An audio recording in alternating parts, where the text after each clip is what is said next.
Hello guys! Welcome to MC Vlogs. At ngayon po, magkakaroon tayo ng product review about sa aking breast pump na binili sa isang online platform. Ayan. Ginagawa ko po siyang breast parallel pumping. At ngayon po, kasalukuyan pong nagdedede ang aking anak dyan. Hindi ko na po mapapakita. Ayan. At kasabay po ng pagpapapump ko. Ayan. 18 minutes na siya. Usually, 20 minutes lang po yung pag-pump natin. Kaya, 10 months na rin po. For the context, 10 months na po yung baby ko. Kaya, ang pagpapump ko po ay minsan power pump lang sa isang araw or 2 beses lang sa isang araw. More on breastfeeding pa rin siya. Nag-i-stock lang po ako ng kanyang gatas kasi pag nagwo-work from home po ako at may magbabantay sa kanya, kailangan po niyang dumede at that time. Kaya, kailangan may stock po siya at least 1 or 2 bote. Yan, yung anak ko, pinupok niya yung ating pump. Say hello, Alas. Hi! Say hello to the vlog. Ayan.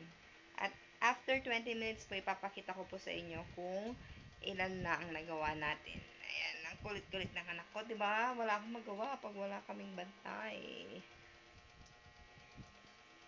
No, anak, no. Kaya babalik po natin after 20 minutes. Ayan po, after 20 minutes, tatanggalin na po natin siya sa aking pagkakapump at makalit. Bye! Smile! Alright, let's turn off lang po natin. Ayan. Ayan, ano po. Ayan po, ipapakita ko po. Ito po yung aking na-pump. Ayan, nag-iiyak ang aking baby. Ang na-pump natin. Let's check po. Mama, ita-transfer natin sa bote. 120 ml. Not bad. Pwede na siya sa isang pandede ng aking Junakis.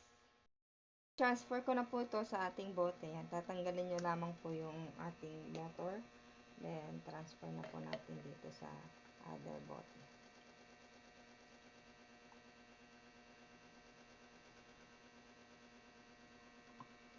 Yan. Kung makikita nyo po ay naka 150 ml po tayo. That's nice. Yan po siya guys. 150 ml. Not really bad. Yan, kaya buy nyo na rin. Simple lang po siya. Hindi po siya katulad ng mga mamahaling pump. Pero grabe po ang suction niya. Lalo na po sa mga 6 weeks or 2 months postpartum moms. Mas marami kayong makukuha dito.